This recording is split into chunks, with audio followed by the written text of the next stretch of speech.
It's time for Dialogue Conspiracy with political research specialist Mae Brussell, who for 3 years has shared with us her decades' research into political assassinations and abuses of power in this country.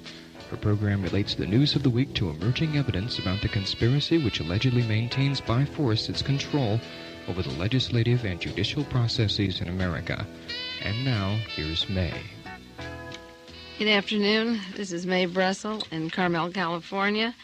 Dialogue Conspiracy number 214, and it's September the 15th, 1975. The purpose of dating these programs, as I might have mentioned before, is for several purposes. One is for collectors who make tape cassettes and reels of these shows, and the other purpose is that you can look back 2 or 3 years from now and date the time that we talked about certain matters which appear in the establishment newspaper. I call it the establishment newspaper years later, but which have meaning now, and you can date back the date that we were talking about these matters. Conspiracies and assassinations are very much in the news again this week, and they will be continuously in the news as we get closer to the elections of 1976. It's inevitable that as the power is up for grabs in the White House, that bullets once again will determine our choice of candidates. They have since 1960, in the early 1956, as a matter of fact, which was the last election that wasn't affected by bullets. And that's when Eisenhower was elected president. After that, John Kennedy was killed.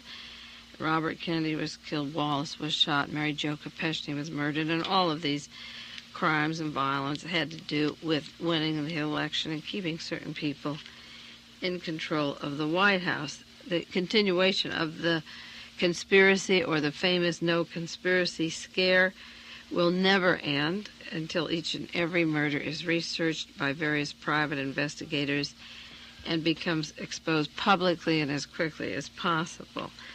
In my Realist article, July 11th, 1972, I said that if we didn't get to the heart and the cause of the Watergate affair, we were headed towards a police state and Gestapo similar to Nazi Germany, and that the secret was in the political assassinations. And unfortunately, the Justice Department never did investigate the Watergate properly.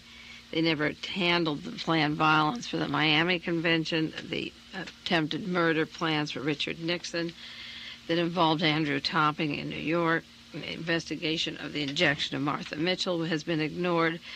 The links of E. Howard Hunt and Donald Segretti to the secret army organization in California was ignored, and the links of E. Howard Hunt and James McCord to the Los Angeles Police Department has not been investigated, nor has the Howard Hughes, B.B. Rebozo links to the White House and money to Rosemary Woods, Tony Lasowitz, and John Caulfield.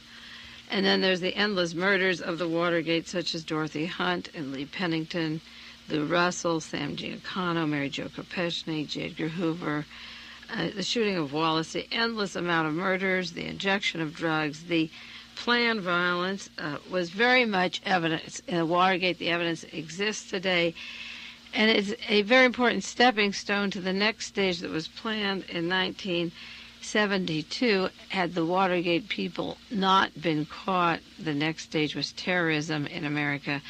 And of course, Black Abductor, that book that was published in San Diego, was the script for America's first political kidnapping, which was Patty Hearst. The author of the Black Abductor and the publisher have not been properly identified or recognized, and now we see the use of the Manson family that preceded the SLA. And I have alleged all along and continuously that these are domestic counterintelligence identical to the Phoenix program in Southeast Asia, and that the links to the political assassinations to the Manson family and the creation of the SLA, the funding and the actual tactical support is so strong. But if we don't, and we didn't investigate Watergate, we have given these people free rein to continue with the terrorism that will be taking place in our cities and the streets, and it's prevalent everywhere. I spoke last week about the Manson family and Lynette Fromm, nicknamed Squeaky, and the so-called assassination attempt up in Sacramento. But I want to go back and clarify it a little bit more. It's a week later. I want to talk about it. I spent 2 hours yesterday talking with Sandra Good. She's a roommate of Squeaky, Lynette Fromm, and we had a long conversation on the telephone. She said she would come down here and be a guest at KLRB. She claims the news media distorts the Manson family, turns around their objectives and their motives, and she would like a forum in which to talk. And so I've invited her to come to KLRB. That does not mean that I condone the violence or the killings or what went down in Los Angeles, but not condoning violence of one kind does not mean you have to have a double standard and condone violence of another kind. Mr. William Colby, the head of our CIA, admitted at his hearings when he became the head of the CIA that he was responsible for between 20,000 and 40,000 murders that were not prisoners of war, particularly they were opponents to Thieu in an election in Vietnam. It was an operation of terror in Vietnam, and I don't see much difference between the legal criminal mind that conducts warfare, that makes napalm, that makes chemicals, the kind that we've revealed this week that the Pentagon does, where they're overdosed acid, 1,600 milligrams instead of 160 or whatever. Killing is killing, and there's degrees, whether it's 40,000, like William Colby claimed that he was capable of doing or acknowledging, or 7 in the case down at the Sharon Tate home and LaBianca homes. Murders are murders, and it's a degree of numbers. And I listened to Sandra Good very carefully, and she listened to me, and she will be a guest, hopefully, come down on the peninsula and talk. And before I do more of the discussion I had with her, the areas we agreed and the areas where we disagreed, there were a few things I did want to bring up first for the first 5 minutes. The first point is that Gerald Ford is visiting our area. He's coming to Monterey to Pebble Beach on the 20th, September the 20th. Mr. Ford is a very busy man. He went to Europe. He came home. He built himself a $100,000 swimming pool, but he seems to not be in Washington for the summer to use it. He's out in Colorado. He's in Sacramento, all over the country. And then he's in Dallas, Texas, where he lets out an interview at the time with the newsmen in Dallas this last week that he hadn't thought about the John Kennedy assassination. They asked him about it when he flew into Dallas, and he said it hadn't even gone through his mind when he went into Dallas. That is really very hard to believe, particularly since he was a member of the Warren Commission, and he flew into Dallas to meet with Jack Ruby, and Jack Ruby begged to tell him about the conspiracy that was taking place, and Gerald Ford wouldn't let him tell, and he left, and Jack Ruby was killed.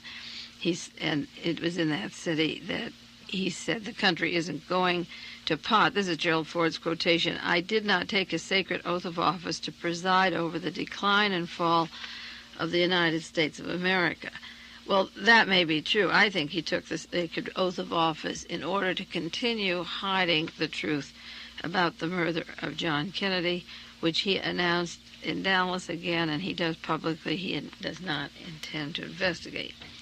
Now, I knew that President Ford, Gerald Ford, would be on the coast soon, and I did want to mention a brief episode that occurred in the college class which we gave last year. I gave an English class with Ray Fabrizio at Monterey Peninsula College, and at the time there was a student attending the class who was particularly anxious about Lee Harvey Oswald, and within one lecture he wanted to know every detail, and it seemed that he was so much more knowledgeable than many persons that have studied the Warren Commission hearings for years, and his manner was such that he seemed like a disturbed person who identified with Oswald, who almost thought he was Oswald, who said he wanted to feel what it was like to be Oswald. And I was very concerned about details of this case, which I will not go into on the air, and I called the FBI here in Monterey, California, and said, in the event that Gerald Ford comes to this peninsula, because I know he's going to come here. He has close friends here. And this is Reagan territory, also very heavily Reagan territory, and members, people involved in Richard Nixon's campaign and CREEP are very heavily embedded into the Pebble Beach vicinity. And I said, in the event that Gerald Ford comes here and would be assassinated on this peninsula, I want the record to show that this particular person was not influenced by the course given at Monterey Peninsula College. Because the very first year the course was given, there was some question. One of the professor's objections was that Mae Brussell is very impressionable, or maybe she's a Pied Piper, or she might influence these young minds. And I remembered that because it stuck in my head, because all I ever tried to do on the radio and in college courses and in public lectures is to give sources of information and data that you can look up for yourselves, not to believe me, but to do your own research and become researchers yourself. So it was interesting that the second year that this course was given, this man identified so much with Oswald. And I did some investigative work. The faculty did some work. We had a meeting. My worst fears about the background of this situation were interesting. As I said, I don't want to share them on the air now. All I want to say is that I did notify the FBI that I would not be a fall guy. I would not be like a Manson influencing students in the event that President Ford were on this peninsula and were assassinated, or an assassination attempt were ever made. I don't want to say it was a student at our class. And I bring this up because he will be here on the 20th. And I did the same kind of a radio program last year when I was at San Jose, when Ronald Reagan and Gerald Ford were there, and alerted certain persons because I heard that the military was planning a martial law to come down, and I called the Presidio of the spy school here, and I called Fort Ord, and at the time certain students were told either to go along with the plan or resign from the Army immediately. And I called certain officers and checked that out and found out that there were equal troop movements taking place at the East Coast at the same time. And now an article is coming out in Playboy, November Playboy, by Ted Salk, telling about the martial law plan, the Garden Plot, that involved Ronald Reagan, that involved a plan from 1969 to through the early 70s of a martial law plan in California. And this is what I was talking about. And I feel there's safety in talking it on the air and calling the military heads and calling the FBI and notifying them in advance that you're aware of the potential of their plans and having it heavily documented, and in that way maybe prevent them at that particular time from trying to pull what they would want to get off. There's every reason in the world to push some kind of an assassination plot against Gerald Ford at this time, or even Vice President Rockefeller. And I've talked about the power struggle many times, but I just, at this particular program, want to mention that he's coming, and that I have always feared that when he came here, that we researchers on the peninsula could be used as patsies. And I want the record to stand that in the event something happened, we refuse to take the responsibility for it. The crime bill, the Senate crime bill that is so dangerous to researchers, people that have exposed the CIA and the Pentagon, is working its way now into the House, and some of the senators are backing down. I think you should write to New York City to a gentleman named Lindsay Auden, Audin, Lindsay Auden, 169 Main Street, Ossining, Ossining, New York, 10562. Write to Lindsay, and for 50 cents, he will send you a book on the emerging police state. For 25 cents, he'll give you a list of 32 organizations that you can get more information from. And if you send him $5, he'll give you an analysis of the LEAA and problems of nuclear power and design for a free society, and help you to fight that terrible crime bill that is working its way through the Senate and into the House. Many people have suspected Daniel Ellsberg of being an agent provocateur and working for the other side, in spite of the fact that the Pentagon Papers was revealed. Many researchers do claim that he has worked for the other side, and the purpose would be by leaking certain papers on the Pentagon which did not actually affect the Nixon administration or the Pentagon particularly. It would require not only the set of the plumbers that Nixon could use for political purposes later, as an excuse to stop leaks, but then it could be used for harsh laws because so many researchers are working on the John Kennedy assassination, the Robert Kennedy assassination, and just like the Rosenberg family asking for the papers about their parents' death and Alger Hiss getting his papers. Any leaks that these papers exist would give stiff penalties to newsmen, to private investigators, for people in the agency. So in order to stop research and investigation, the best way is to pass a law of $10,000 or 10 years in jail, and it's similar to the Russian system of sending you to Siberia.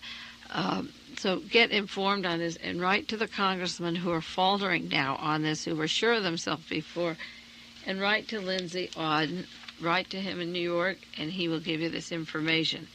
169 Main Street, Hustling, New York, 10562.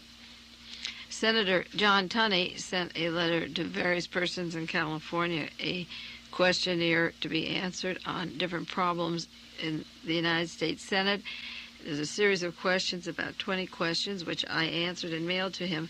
And then the last question is this one. He says, one last but very important question. If you could enact a law, what would it do? And I think that's a good question because a lot of congressmen like to enact a law and get their name on the book. And so from the standpoint of a researcher, this is what I answered to him. And you may write to Senator Tunney and say, if you want a new law, this is the most important law in the land that I can see. I said, dear Senator Tunney, you asked if you could enact a law, what would it do? And my answer to that question is based on 13 years of research into political assassinations. The law that I would make is that from the moment a person is a suspect in any criminal case, federal or state, it does not matter, and if that person is indicted or if that person is convicted, all evidence pertaining to these cases, physical, as well as the records, the autopsy records, the medical records, the interviews, the police records, the guns, the physical evidence like ceiling panels in the Ambassador Hotel, coats and jackets, should not be destroyed or altered or found missing. The penalty for the handling of this evidence, whether it is a secretary such as Sally Harmony working for the Committee to Re-elect the President, or Rosemary Wood working for Richard Nixon, or Richard Helms admitting he destroyed CIA documents on conspiracies and drugs, or Mr. Lee Pennington, who went to James McCord's home after the Watergate arrests, those penalties should be 10 years in jail and a $10,000 fine. Just a flat fee, a flat sentence with no immunity. In other words, they can't say these things exist, but I didn't know about them. Or I destroyed them, but Mr. Helms didn't give me the orders. Or I went to the house on my own. Whoever takes things such as opening up the safe of E. Howard Hunt and a trailer pulls up at the White House and removes boxes. Patrick Gray takes information and John Ehrlichman tells him to de-six it, throw it in the river, and he burns it in his fireplace. Gray should go to jail just like any other prisoner on the street, whether you're dealing dope or not. The penalty for any person who destroys or alters or handles any evidence in any criminal matter, in a murder or in an arrest matter, whether it's C. Arnold Smith down in Los Angeles, bankers, whatever, whenever they're arrested, indicted, and tried, all evidence should be maintained and not destroyed. I wrote to him and said that as soon as people were arrested at the Watergate, the creep records were put into shredding machines. As soon as it was revealed that the CIA gave LSD and serious drugs to unsuspecting citizens, all records were destroyed. As soon as John Kennedy was murdered, his car interior was sent to Michigan and destroyed. That interior would tell us what direction bullets came from, how many were fired, the distance that they were fired, and the type of bullets that were used. I added in the letter that 35 pieces of evidence relating to the John Kennedy assassination were destroyed or locked up within 1 week after the time that John Kennedy was killed. You read this week in the paper that all the Chappaquiddick records of Mary Jo Kopechne's death have been destroyed. The chief of police took them home, didn't make copies, and then returned it with copies, and they're missing. I added in the letter, the most important thing for America today is to halt these criminal conspiracies. The most important way of solving crimes is by examining the evidence.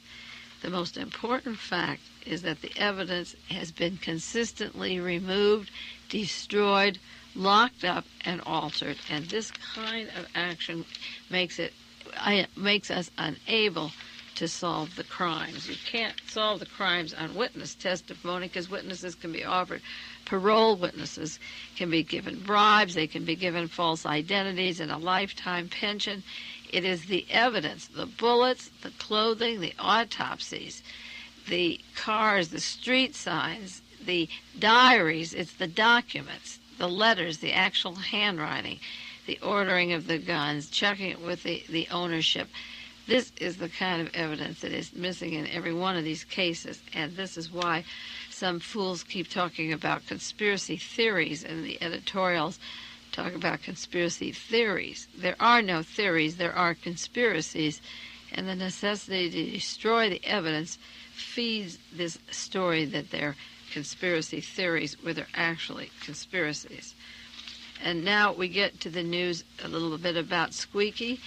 Lynette Fromm, the Sacramento Bee, had an article this last Wednesday about Harold Borough. The great cover story in this is that he was her sugar daddy. It's very interesting that this older man, the sugar daddy for the Manson family, provides Cadillac, provides a Volkswagen, provides a gun that's going to be 2 feet from the President of the United States. And where did sugar daddy come from?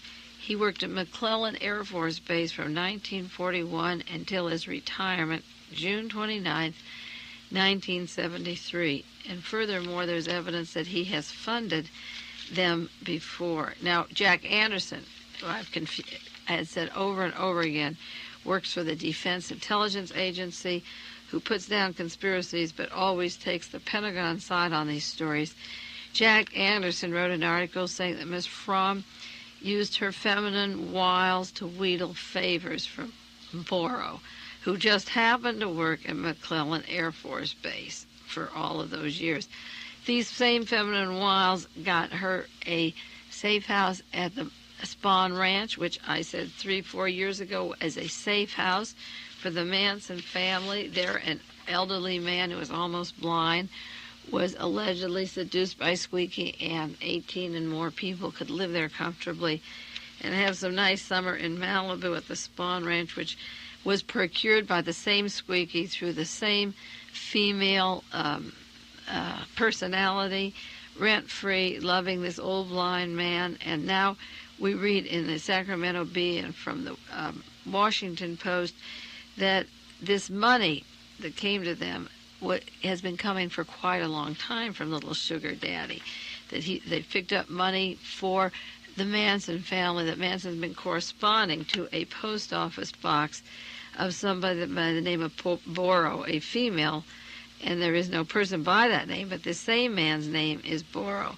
And it's interesting because I allege that when Manson left the prison down near San Diego and shared a cell with Alvin Creepy Karpis, who was J. Edgar Hoover's old pal, he went to Sacramento, and somewhere in Sacramento the bread was provided for that bus, for the stereo set, for the chicks, for the grand tour through the Southwest, and to the safe house at the Spahn Ranch.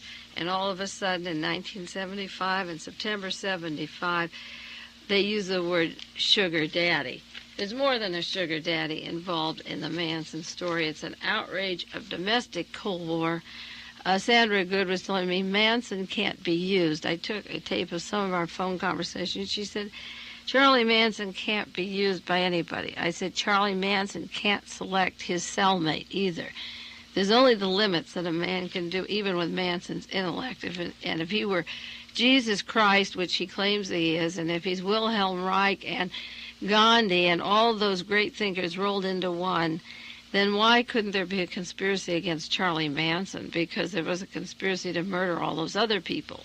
Wilhelm Reich was murdered in a federal penitentiary, and Gandhi was shot, and Jesus was crucified. And if you think Manson has those godlike qualities, then why can't he be framed just like the others, and why can't he be used, and how does he end up with creepy carpets, and where do you find people from McClellan Air Force Base and call them your sugar daddies, and where do you find ranches where a group of motley people like that can live and spend their summers in the sun and raise their family and babies and plan their little trip into Beverly Hills where these murders were later to happen. And I told her about a person in my college class who spoke up one day, and if any of you remember him, or if he's listening, or if he's still in town, because I lost track of him, and he promised to come to the house. He had a roommate who was from military intelligence. His father works at the Pentagon. And this roommate was dressed like a hippie, looked like a hippie, and he was at the Spahn Ranch all the time with Charlie Manson and with the girls out there near Calabasas in California. And one day he said to this fellow who was attending my college course, in which I talked about the Manson family as being a military operation, he went to his friend and he said, "I'm splitting tonight, I've got to go." And he didn't tell him why. And he said, I'm just leaving. And he packed up his things. And that was the night that Sharon Tate and 5 other people were murdered in the house. And this fellow went on, and later the 2 friends corresponded, and the person who was attending the class told me that that person's father works in Washington, works in the Pentagon, and that his son, the roommate who split the night of those murders, was in Colorado in military intelligence. And he felt, after he heard me and I talked about the case, that there was military intelligence involved in the Sharon Tate LaBianca murders. And when I talked to Sandra Good, she kept trying to say that Manson is his own boss, that Manson is his own God, that he has his own head. But then I asked her the question, even if he is, it's all the more reason to infiltrate him and discredit him. If he's all that you say he is, and the media has created this monster, which is easy to believe because I've been sympathetic to the Manson story right from the beginning. As I say, not the killings, but to the insidious infiltration of it by the military intelligence. And I said, when I find this person, and he will show up again, I will introduce him to you, and you will recognize him. And some part of those murders, you were helped along or given the acid and the encouragement. If you're on 1,000 acid trips, believe me, somewhere the government came in and supplied something that made you kids go bananas and do the things that you did. Another point we brought up was in the news this week, Senator Church's committee, the Select Committee on Intelligence, found out about the use of shellfish poison that the CIA laboratory has. And Dr. Sidney Gottlieb, the same person that was using LSD experiments in the 70s, and again, this goes back to the violences in California, admitted that they used these poisons, operational poisons, and they had a supply of cobra venom, and they used shellfish poison. And one point they made in the article, this is a story coming out from the Washington Post and the New York Times on the poisons, said that they used it to silence dogs at embassies, to enable dogs at foreign embassies, and not to kill them, but to silence dogs, that they used these poisons as an aggressive action. And that rang something in my mind. My head again began to spin because there were unanswered questions to many of these conspiracies. I have many of the answers and some I don't have. One of the things that happened at the time that General Walker was shot in Texas, shortly before the assassination of John Kennedy, General Walker was sitting at his window in April '63, and he was shot. There was no intention to kill him. It was a spring evening. The light was on. The window was open, but a bullet went in the bookcase. And later, it was to be used as a cover story to link Lee Harvey Oswald to the shooting of Walker. But the neighbor and the witnesses had seen a car with 2 people come up to that house and leave that night, and believed that the person, the getaway and so forth, was in a car, which Lee Harvey Oswald didn't drive, and the bullets in Walker's home couldn't be positively identified to any weapon allegedly owned by Lee Harvey Oswald. But one of the things that confused the neighbor was that the night of the action, they had a dog that always barked when somebody came up to those homes that didn't bark that night, and their dog was silent. And then I thought again of the Sharon Tate murder, where there was these people, 6 people in a home, There was another fellow in the guest house nearby who had just had a guest leaving, who was sitting in a car, and he was shot. And there were these Weimar dogs, these Warts dogs, several of them. And one of the big mysteries, and after the cables were cut and the telephone power lines were cut, why didn't the dogs bark? The dogs weren't killed, and the dogs never barked. And that was one of the big mysteries in my head in '67. So you see, in 1975, the CIA comes out and tells you that they're using poisons to give dogs, watchdogs, that they don't bark. So then we have to go back again and say, if Dr. Gottlieb was making these venoms and poisons through this time period and working with these agents, and if these were military operations, how many dogs were given this kind of medicine? Were they all embassy dogs, or did the dog next door to General Walker get silenced for the same reason? Or did the dogs at Sharon Tate's house get silenced for the same reason? Everything comes together if you give yourself enough time. I've been doing this for 13 years, and the pieces are coming together. These deadly toxins have been kept against the orders of the government, against the orders of the President of the United States. And in today's New York Times, Tom Wicker, says it's a Frankenstein monster. He has an article that says, "Time to disband the super-secret CIA. The disclosure that the Central Intelligence Agency hoarded a supply of deadly poisons in direct contradiction and contravention of President Richard Nixon's order destroyed in '69 is only one more bit of evidence that the agency is a Frankenstein monster that itself must be destroyed. Such secret power is intolerable in an open democratic society. Just as the CIA covert techniques came to be employed in domestic politics by the White House plumbers under E. Howard Hunt, so it is more dangerous the tactics and the attitudes spawned in this dark atmosphere of anything-goes operation of waging secret wars in the name of national security and contaminating us with these germs." Tom Wicker of the New York Times says it's time to disband the secret CIA. In the news also, Mr. Schweiker, Senator Richard Schweiker, is arguing that the Senate Select Committee should investigate the assassination of John Kennedy. And meanwhile, John Tower and Senator Frank Church say, no, we won't investigate it. Along lines of conspiracy, I'm going through a few events in the news because they all link all back to a chain of command, maybe 40 or 50 people whose names I mentioned in Boston. I mentioned them on the air all the time. They're all linked together, and the chickens are coming home to roost. And it would take something like an assassination to divert us from all this information coming out. For example, there's an article in the paper this week from the New York Times that there's a third man in the kidnapping of Samuel Brofman in New York. Now, you remember Edgar Brofman paid $2.3 million ransom to kidnappers of his son to get his son back, and then they got the money back after the kidnapping. The boy said there was a third person involved. There was also a third person watching in New Jersey at the airport, waiting for the money to be delivered. They've established that a third person was waiting for this money. Now, two men were arrested. Two men were arrested for the kidnapping, but three were involved. Does that sound like the SLA? Do you see the comparison, the patterns? They could say three people kidnapped Patty Hearst, but they never found the third person, never looked for the third person, no charges, no FBI reports. They're not on the list of the 10 most wanted. And then to make it more shocking, another article came out by Samuel Brofman II. The attorney for Dominic Byrne, one of the men who kidnapped him, said in court that his client offered Seagram liquor heir Samuel Brofman his freedom, but Brofman refused to leave the apartment he was being held in. He could have his freedom, but for reasons that will be made clear later, he chose not to take advantage of the offer.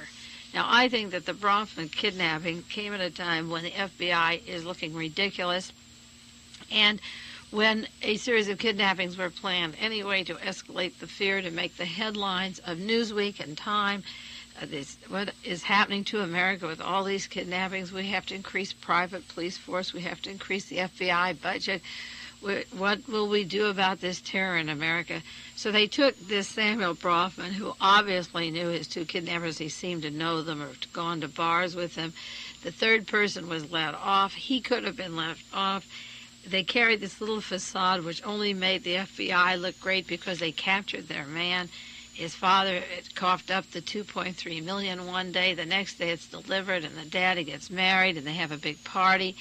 But who pays the FBI? How much early Cronkite news, the 6 o'clock news, the 6:30 news, the 7, the major media, shoving down our throat these kidnapping stories, the threatening, the terror in America, like the Hearst case, when everything indicates that they not only don't investigate the people involved, the people who set it up, they get off.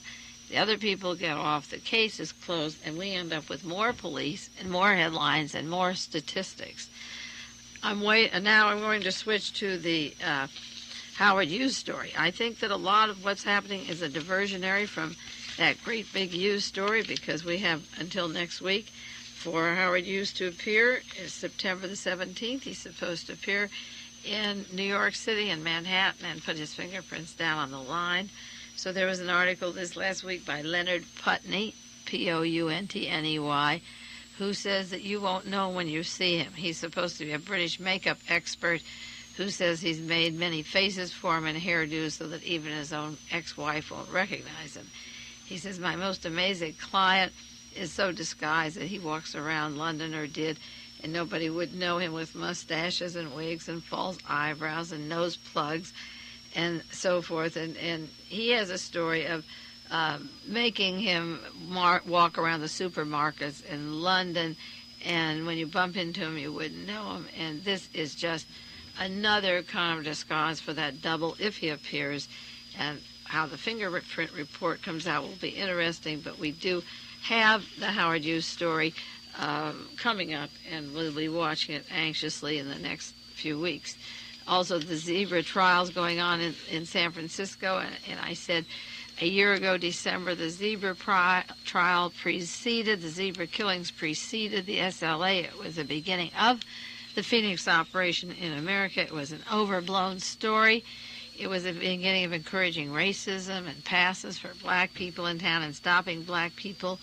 The main witness of the zebra trial, Anthony Cornelius Harris, is falling apart. He's beginning to squeal. He claims that the FBI and the police have offered him, he's a former convict, they've offered him a new birth certificate, new military discharge papers, a high school diploma, and some money. And he's supposed to be in Houston, Texas, with his new identity, and he's cracking up because they're not giving him the amount of money they promised him. So the taxpayer has to keep paying him in order to prosecute a few black people in San Francisco. Will be paying Anthony Cornelius Harris for the rest of his life, and somebody's going to hire him and not know that he's simply a California ex-convict snitch, and he's going to have a refined high school degree and military diploma and a new name, and he's being made very respectable. And the city that he's living in is Houston, Texas.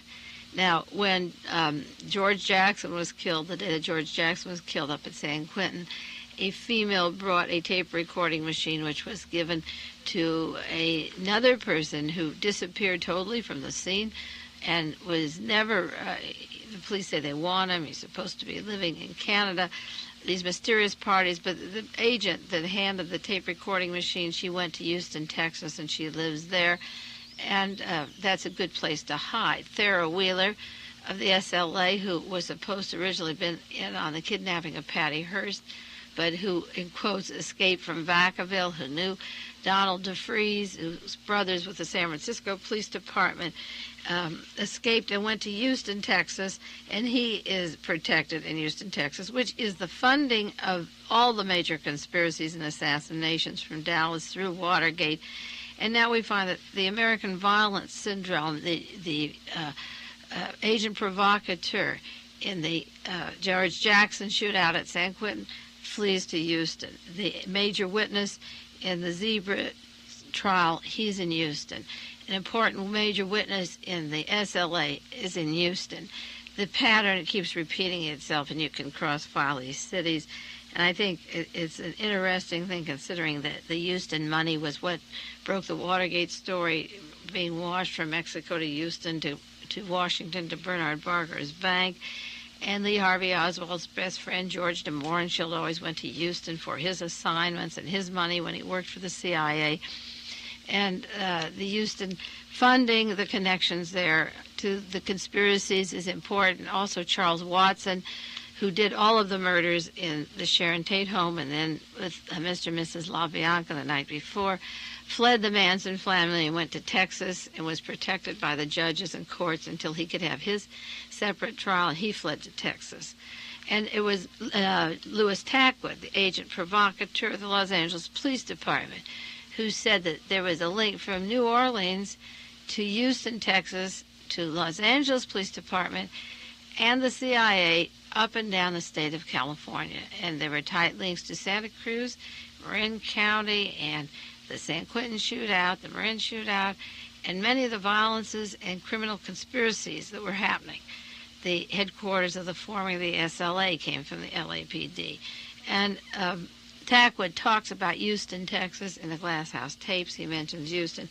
So as the Zebra trials go on in San Francisco, that overblown racist attempt to hurry up the race war, Mr. Anthony Cornelia Harris is now asking for his more money, $600 a month or whatever, and he has his family and he'll get his degrees and lots of luck. But I don't think a snitch like that will have much luck along the way. I think he'll be in trouble, because how long can you keep running and people will find you and find out who you are and know you for what you are?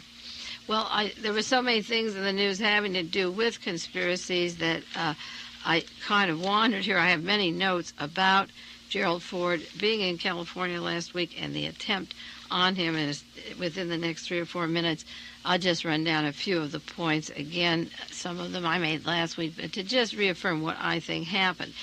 In the first place, as I say, Governor Brown had turned down $86 million of the LEAA money. LEAA is CIA domestic money. He wanted to find out where all this money was going, and Gerald Ford was out here to make an appeal to the Assembly to accept military hardware for our police department.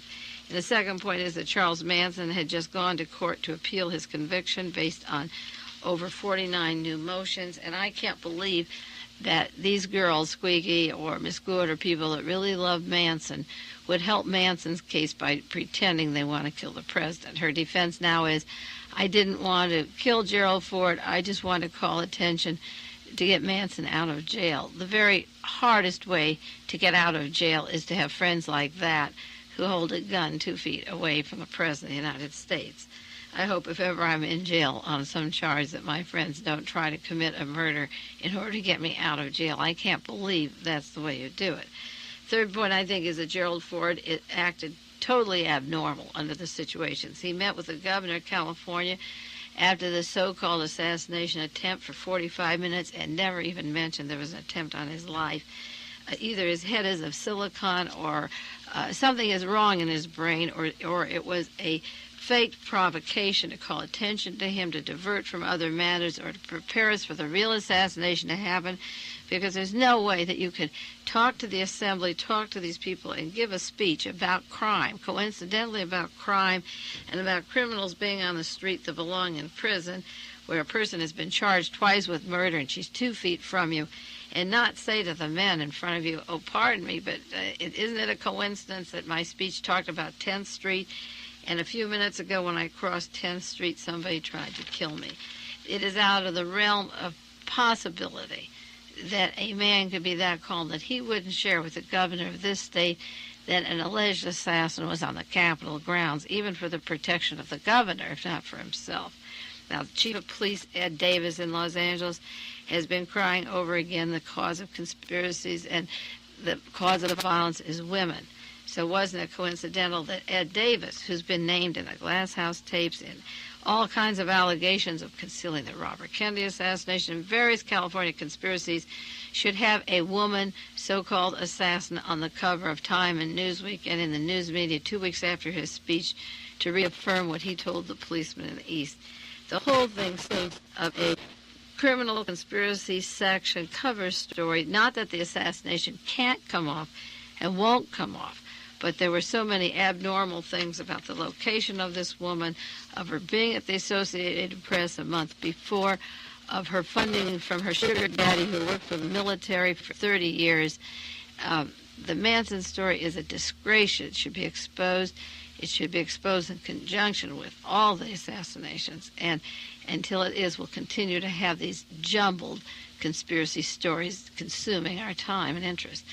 Time is over 1 minute again. I apologize.